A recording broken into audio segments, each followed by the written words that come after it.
الله وبركاته. الحمد لله رب العالمين، والصلاة والسلام على سيد الأنبياء والمرسلين وعلى آله وأصحابه أجمعين، أما بعد، فأعوذ بالله من الشيطان الرجيم. بسم الله الرحمن الرحيم. قال النبي صلى الله عليه وآله وسلم: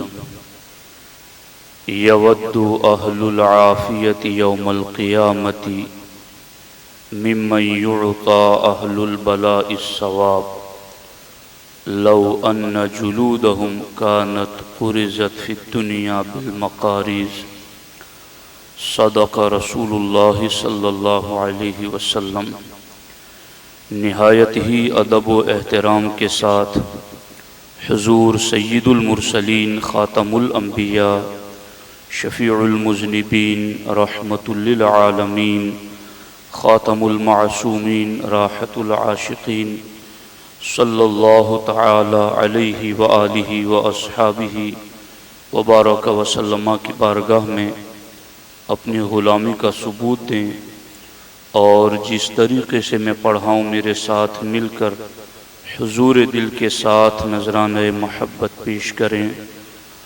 الصلاۃ والسلام علیک یا رسول اللہ، الصلاۃ والسلام علیک یا حبیب اللہ، الصلاۃ والسلام علیک یا نبی اللہ، وعلی آلک واصحابک یا نور اللہ، صلی اللہ تعالی علیہ وسلم. دوستان محترم، مرض یعنی بیماری اور اس کے حوالے سے شرعی ہدایات آپ کے سامنے رکھنے کی سعادت حاصل کر رہا ہوں. دوستان محترم، یہ بات سچی ہے کہ تندرستی ہزار نعمت است، کہ تندرستی ہزار نعمت ہیں. دین دنیا کے اور معاشرے کا کوئی کام ایسا نہیں جس میں تندرستی کی ضرورت نہ ہو. انسان اپنے دینی کام کرنا چاہتا ہو یا اپنے معاشرتی گھریلو کام کرنا چاہتا ہو، اہل و عیال کی نگرانی کرنا چاہتا ہو یا تجارت و کاروبار جیسا کوئی کام سنبھالنا چاہتا ہو، ان تمام دینی دنیاوی کاموں میں تندرستی اور صحت مندی کی ضرورت ہوتی ہے. اور ہر شخص اسی لیے یہ تمنا کرتا ہے کہ وہ ہمیشہ تندرست رہے،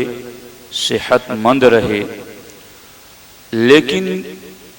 دنیا چونکہ جنت نہیں ہے، جنت میں کوئی بیماری نہیں ہے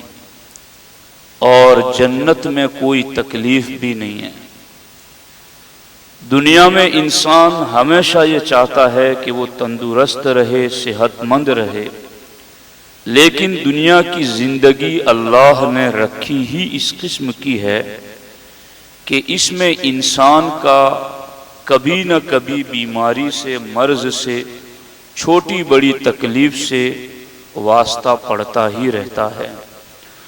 اور اس حوالے سے اللہ کے رسول علیہ السلام نے یہاں تک ارشاد فرمایا ہے کہ اس شخص میں کوئی خیر نہیں جس کو کبھی کوئی بیماری نہیں. یعنی بیماری کا آنا، اگرچہ ہم مہلک بیماریوں سے اللہ کی پناہ چاہتے ہیں، لیکن دوسری چھوٹی بڑی بیماریوں کا آنا یہ اللہ کی رحمت کا سبب بنتا ہے. اور چونکہ یہ دنیا دارالابتلا ہے، آزمائش کا گھر ہے، تو یہاں جس طرح سے بے ایمان لوگوں کو مرض اور بیماری پہنچتی ہیں، وہیں پر صاحب ایمان کو بھی مرض اور بیماری لاحق ہوتی ہیں۔ کوئی ایسا ضابطہ اللہ جل شانہ نے نہیں رکھا کہ مجھے ماننے والے کو بیماری نہیں آئے گی، بلکہ احادیث طیبہ میں واضح طور پر یہ حکم لکھا گیا ہے کہ سب سے زیادہ آزمائشیں اس دنیا میں انبیاء کرام پر آئی ہیں۔ تو دوستان محترم، اب یہ بیماری، آزمائش، تکلیف، غم اگر ہمیں پہنچتا ہے تو اسے ہرگز یہ نہیں سمجھنا چاہیے کہ یہ بندہ اللہ کی رحمت والی نگاہوں سے گر چکا ہے، یا یہ بندہ کسی عذاب میں گرفتار ہو چکا ہے۔ چونکہ آج کل مسلم معاشرے میں اگر کوئی مسلمان بیمار ہوتا ہے تو اس کو تسلی دینے والے، اس کے مرض سے شفا کی دعا کرنے والے جہاں موجود ہوتے ہیں، وہیں پر اس کے حوالے سے منفی اور نیگیٹو سوچ رکھنے والے اور بات کرنے والے بھی ہوتے ہیں۔ تو میرے بھائیوں، توجہ کے ساتھ اس حدیث پاک کو سنو۔ اللہ کے رسول خاتم النبیین صلی اللہ علیہ وآلہ وسلم اللہ کی بارگاہ سے حکیم بن کر تشریف لائے ہیں، حکمت کی تعلیم دینے کے لیے آئے ہیں۔ اللہ کے رسول علیہ الصلاۃ والسلام نے ارشاد فرمایا، مومن کی مثال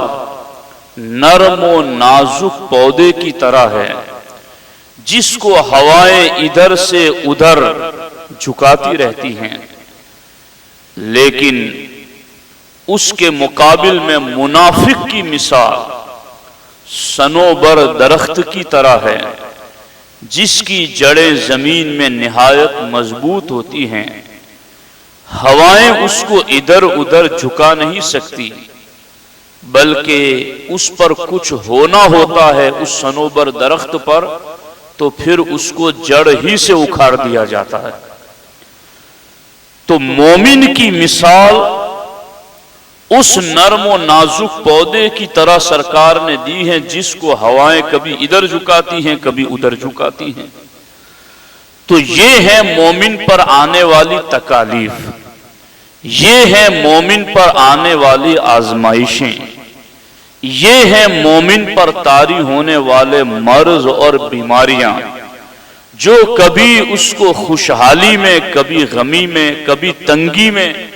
تو کبھی اس حالت میں تو کبھی اس حالت میں رکھتی ہیں، لیکن اس کو جڑ سے نہیں اکھاڑا جاتا، اس کو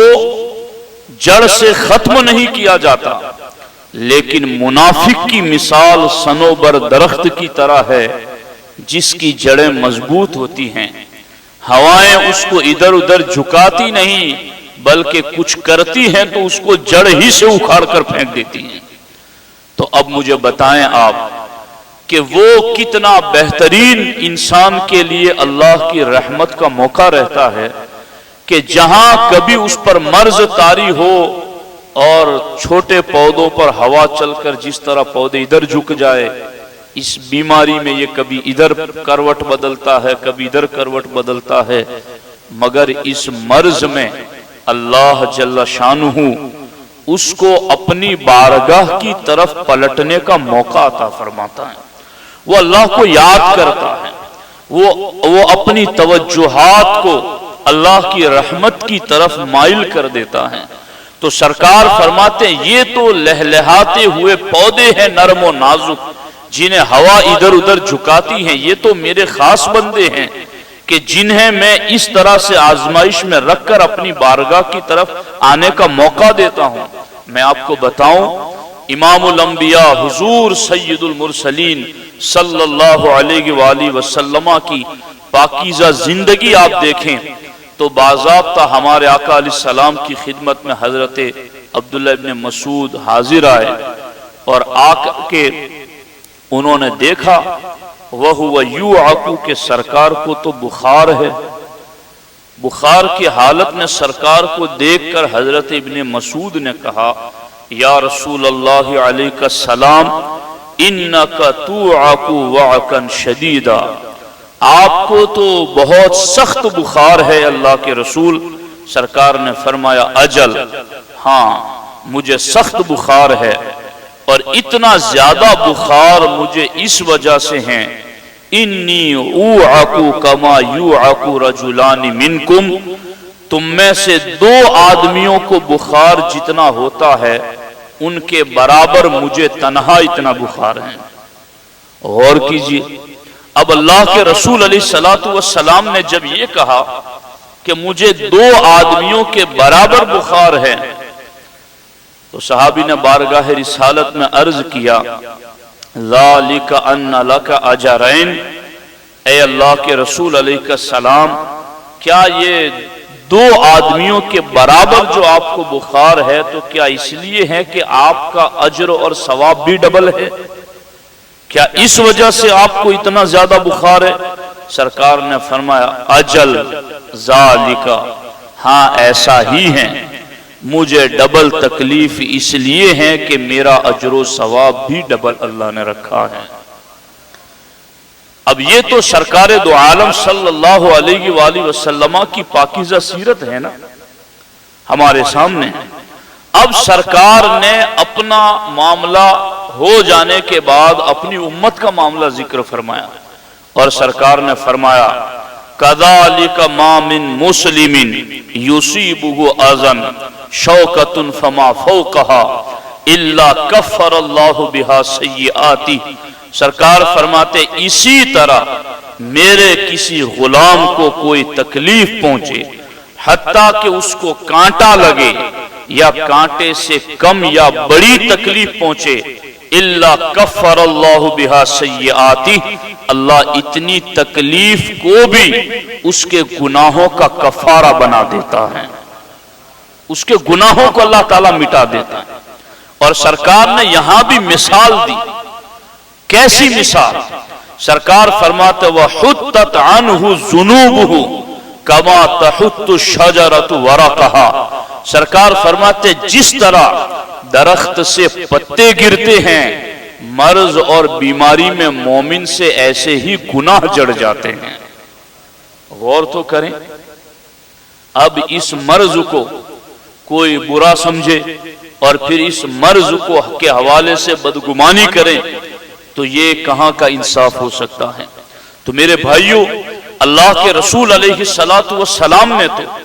اتنی پیاری رہنمائی فرمائی ہے کہ سرکار کو ڈبل دو آدمیوں کے برابر بخار ہوتا، اور آخری ایام میں وصال سے پہلے اللہ کے رسول علیہ السلام ارواحنا فدا صلی اللہ علیہ وآلہ وسلم تقریباً 14 دن تک بخار میں رہے تھے، اور سرکار دو عالم صلی اللہ علیہ وآلہ وسلم کا وصال بخار ہی کی حالت میں ہوا تھا۔ تو آپ دیکھیں سرکار دو عالم صلی اللہ علیہ وآلہ وسلم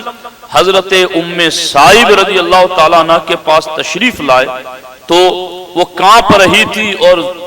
زور زور سے سانس لے رہی تھی، تو سرکار نے فرمایا تمہیں کیا ہوا ہے؟ انہوں نے کہا مجھے بخار ہے اور اللہ اس میں برکت نہ دے۔ اللہ کے رسول علیہ السلام نے ارشاد فرمایا بخار کو برا نہ کہو، کیونکہ یہ آدمی کے گناہوں کو اس طرح دور کر دیتا ہے جس طرح بٹی لوہے کے زنگ کو دور کر دیتی ہے، کہ بٹی میں لوہا زنگ آلود جاتا ہے تو تھوڑی دیر میں سارا زنگ اس کا اتر جاتا ہے۔ یہ بخار والے مرض میں میرا امتی مبتلا ہوتا ہے تو اس کے دل سے گناہوں کا میل اتر جاتا ہے۔ تو تکالیف اور مرض میں اسلام یہ رہنمائی دیتا ہے۔ اب اس سلسلے کے اندر اللہ کے رسول علیہ السلام کے صحابہ، بہت دھیان سے سنو ان باتوں کو، تاکہ یہ ہماری وہ سماجک ضرورت پر میں بات کر رہا ہوں۔ میں بھی بہت غور و فکر کرتا ہوں، گھنٹوں گھنٹے کئی دن لگا دیتا ہوں کہ کون سے ٹاپک کو عنوان بناؤ جس کی قوم کو ضرورت ہے، اور کون سے معاملات ہیں جس میں قوم بھٹک رہی ہے اور ان کو اللہ رسول کی ہدایات کی ضرورت ہے، اور پھر اس میں بڑی محنت کر کے یہ مضامین جمع کر کے آپ کے سامنے رکھتا ہوں۔ تو پھر اس کو سنو، گھروں میں بھی جا کر کے سناؤ، جہاں ہوٹلوں پر، موڑوں پر، چوڑوں پر، اور جہاں کہیں اپنے دوستوں کی انجمن میں بیٹھو، وہاں ان باتوں کو پر ڈسکس کیا کرو، اور یہ حدیثیں اللہ کے رسول کی پہنچایا کرو، تاکہ اگر کوئی ایک مسلمان بھی، اللہ کے رسول علیہ السلام نے فرمایا اے علی تمہیں پوری دنیا کی حکومت مل جائے، اس سے بہتر ہے کہ تمہارے ذریعہ کسی مومن کو ہدایت مل جائے۔ تو ایک پیغام رسالت مآب علی صاحبہ الصلاۃ والسلام بھی اگر ہم نے پہنچا دیا، سامنے والے نے عمل کر لیا، تو ہمارے لیے بخشش کا سامان بن سکتا ہے۔ اب دیکھو یہاں پر حضرت سرکار دو عالم صلی اللہ علیہ وسلم کی بارگاہ میں حضرت ابی بن کعب نے پوچھا کہ حضور بخار کا کیا ثواب ہے؟ یعنی جہاں یہ نفل کے ثواب پوچھتے تھے، تلاوت کے ثواب پوچھتے تھے، حج بیت اللہ اور عمرہ کے ثواب پوچھتے تھے، وہاں یہ بھی پوچھتے تھے کہ حضور بخار کا کیا ثواب ہے؟ تو اللہ کے رسول علیہ السلام نے ارشاد فرمایا جب تک بندہ بخار کے اندر مبتلا رہتا ہے، اس کے قدم میں درد اور رگ میں بھڑکتی رہتی ہیں رگ، اس کے عوض اس کو مسلسل نیکیاں ملتی رہتی ہیں۔ آپ غور کریں، اس کو مسلسل نیکیاں۔ جب یہ بخار کا ثواب حضرت ابی بن کعب نے سنا تو انہوں نے فوراً اللہ کی بارگاہ میں دعا کی، یا اللہ میں تجھ سے بخار کا سوال کرتا ہوں، میں تجھ سے بخار مانگتا ہوں، اور ایسا بخار مانگتا ہوں جو مجھے تیری راہ میں جہاد کرنے سے نہ روکے، تیرے گھر اور تیرے نبی کی مسجد کی طرف جانے سے نہ روکے، یعنی بس یہ کہ وہ بخار مجھے مسجد جانے سے نہ روکے، وہ بخار مجھے تیرے گھر آنے سے نہ روکے، وہ بخار مجھے راہ جہاد میں جانے سے نہ روکے، باقی اس کے علاوہ ٹائم میں تجھ سے بخار مانگتا ہوں۔ حضرت ابی بن کعب کی یہ دعا قبول ہوئی، اور ایسی قبول ہوئی کہ اس دعا کے بعد حضرت سیدنا ابی بن کعب رضی اللہ تعالیٰ عنہ کو روزانہ شام کے وقت بخار ہو جایا کرتا تھا، روزانہ شام کو بخار ہو جایا کرتا۔ تو آپ دیکھ رہے ہیں کہ مرض یوں ترقی درجات کا سبب بھی بنتا ہے، اور باضابطہ حضرت عبداللہ ابن مسعود رضی اللہ تعالیٰ عنہ کے حوالے سے میں نے ابھی پڑھا کہ حضرت عبداللہ ابن مسعود رضی اللہ تعالیٰ عنہ جب بیمار ہوئے تو لوگ آپ کی عیادت کے لیے مزاج پرسی خبرگیری کے لیے حاضر رہے، تو حضرت عبداللہ ابن مسعود صحابی رسول ہے رضی اللہ تعالیٰ عنہ رونے لگے۔ لوگوں نے تسلی دی تو آپ نے فرمایا میں بیماری سے پریشان ہو کر نہیں رو رہا ہوں، میں بیماری سے پریشان ہو کر نہیں رو رہا ہوں، کیونکہ میں نے اللہ کے رسول علیہ السلام سے سنا ہے کہ بیماری تو گناہوں کے کفارے کا سبب ہے، تو میں بیماری کے لیے نہیں رو رہا ہوں، پھر کس لیے رو رہے ہیں؟ اللہ اکبر۔ انہوں نے کہا میں اس لیے رو رہا ہوں کہ بیماری کمزوری کے زمانے میں آئی، یعنی یہ بیماری میرے بڑھاپے کے زمانے میں آئی، اور اگر محنت کے زمانے میں آتی تو چونکہ بیماری کے حوالے سے بشارت ہے کہ آدمی بیمار ہونے سے پہلے جتنی نیکیاں کرتا ہے بیماری کی وجہ سے نہیں کر پاتا تو پھر بھی اللہ وہی پہلے والا اجر و ثواب عطا کرتا ہے۔ تو انہوں نے کہا کہ اب تو میں کمزور ہو گیا اور اس عالم میں یہ بیماری آئی ہے، تو کمزوری کی وجہ سے پہلے ہی میں نیکیاں تھوڑی کم کرتا تھا، اگر میرے تندرستی کے زمانے میں یعنی جوانی کے زمانے میں اگر مجھے بیماری آتی تو مجھے وہ اجر و ثواب ملتا جو جوانی کے عالم میں نیکیاں کیا کرتا تھا۔ یعنی ان کی سوچ دیکھو، ان کی فکر دیکھو کہ ایسے عالم میں بھی ان کی نگاہ نیکیوں پر ہے۔ حضرت ابی بن کعب ایسے عالم میں کہ جب بخار ہو تو فرماتے مسجد جانے سے مجھے بخار روکنے والا نہ ہو۔ اب بخار نہیں ہے پھر بھی مسجد نہیں آتا، مرض نہیں ہے پھر بھی مسجد نہیں آتا، وہ بخار مانگ رہے ہیں، مگر مانگتے ہوئے بھی اللہ کی بارگاہ میں عرض کرتے ہیں، یا اللہ وہ مجھے مسجد جانے سے نہ روکے، مجھے تیرے گھر آنے سے نہ روکے، راہ جہاد میں جانے سے نہ روکے۔ اب ان باتوں سے اہل ایمان کو اس کی طرف توجہ کرنا چاہیے کہ ان باتوں کی وجہ سے کس قدر زیادہ اسلاف صالحین کی فکر اور ہماری فکروں میں فرق ہے۔ میں یہاں پر جو حدیث پاک میں نے خطبے میں پڑھی، اللہ کے رسول علیہ الصلوۃ والسلام ارشاد فرماتے ہیں، یود اہل العافیت یوم القیامہ، یعنی مرض میں مبتلا شخص کو دیکھ کر لوگ غلط باتیں کرتے ہیں تو وہ یہ سوچ لے، یود اہل العافیت یوم القیامت بمن یعطى اہل البلاء الثواب، جب قیامت کے دن دنیا میں آزمائش والوں کو رب اجر و ثواب دے گا تو وہ جو دنیا میں عافیت میں تھے، تندرستی میں تھے، جنہیں کچھ نہیں ہوا تھا، وہ یہ تمنا کریں گے، لو ان جلودہم کانت قرزت فی الدنیا بالمقاریض، کہ کاش دنیا میں تکلیفیں ہم پر اتنی آتی کہ کینچیوں سے ہماری چمڑیاں کاٹ دی جاتی، تو آج ہمیں بھی اس قدر زیادہ اجر و ثواب ملتا۔ تو آزمائش میں، مرض میں کسی کو نحوست والا نہ سمجھو،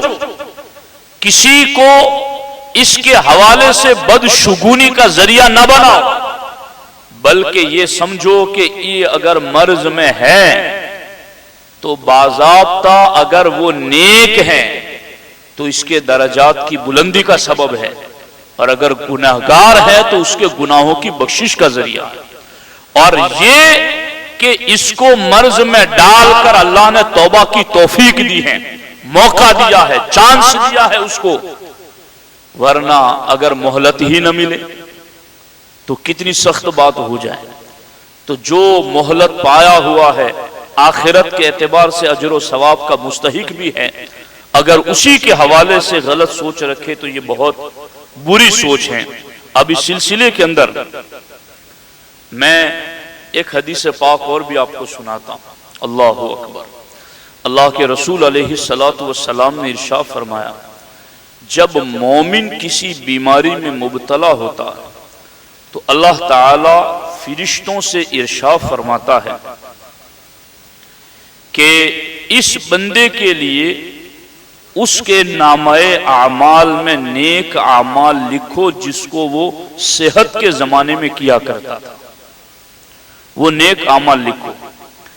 پھر اللہ تبارک و تعالی اگر اس کو شفا اور صحت عطا فرما دے تو اللہ کے رسول علیہ السلام فرماتے اللہ تعالیٰ اس کو گناہوں سے بھی پاک و صاف فرما دیتا ہے، اور اگر اس کو اللہ موت دے دے اس مرض میں تو اللہ تبارک و تعالیٰ اس پر نظر رحمت فرماتا ہے۔ دوستان محترم، تو یہ وہ باتیں ہیں جن کی طرف اہل ایمان کو بالخصوص توجہ دینے کی ضرورت ہے۔ حضرت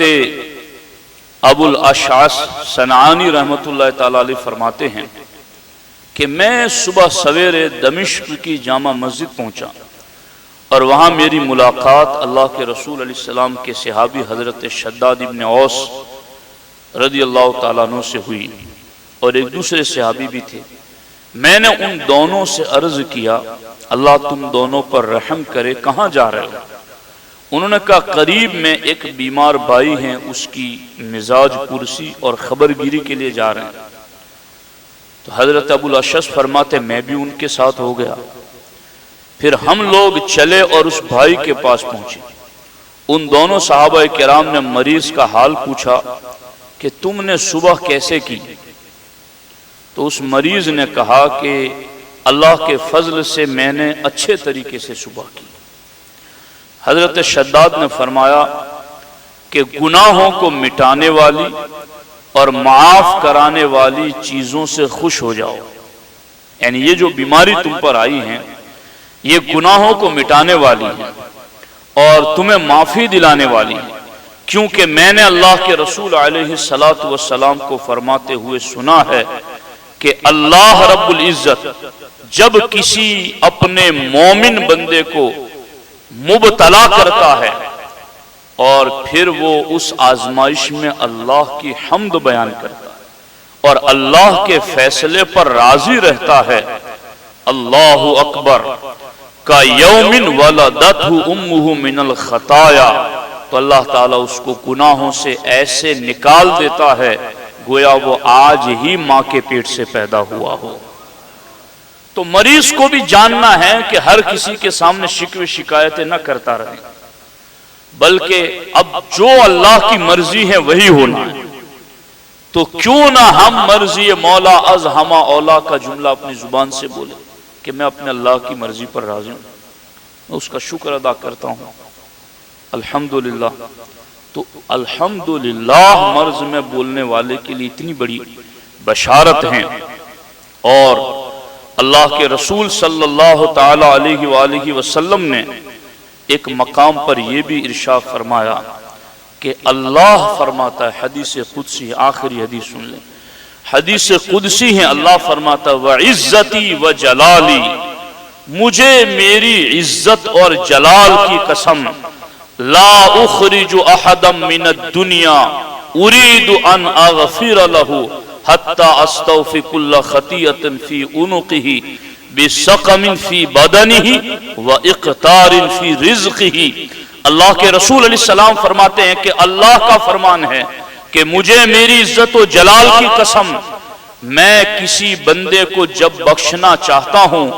تو اس کو دنیا سے وہاں تک نہیں نکالتا جب تک اس کو دو باتوں میں سے کسی ایک سے گزار نہ دوں۔ جب میں بخشنا چاہتا ہوں تو اس کے بدن میں بیماری ڈال کر پھر بلاتا ہوں تاکہ اس کو بخش دوں، یا پھر اس کو رزق کی تنگی میں مبتلا کر کے اس حال میں بلاتا ہوں تاکہ میری بارگاہ میں آئے تو میں اس کو بخش دوں۔ تو یہ دو اسباب تو بخشش کے اسباب ہیں۔ لوگ اس کو بدشگونی مان رہے ہیں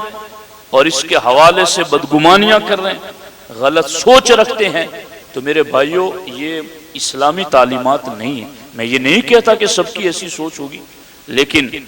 چونکہ حالات اور زمانے میں بھی رہتا ہوں تو ان باتوں کو جہاں ہم کتابوں میں پڑھتے ہیں وہی حالات ہمیں نظر بھی آتے ہیں۔ تو اگر کوئی بیماری میں مبتلا ہے اس کی خبر گیری کے لیے جائے تو وہاں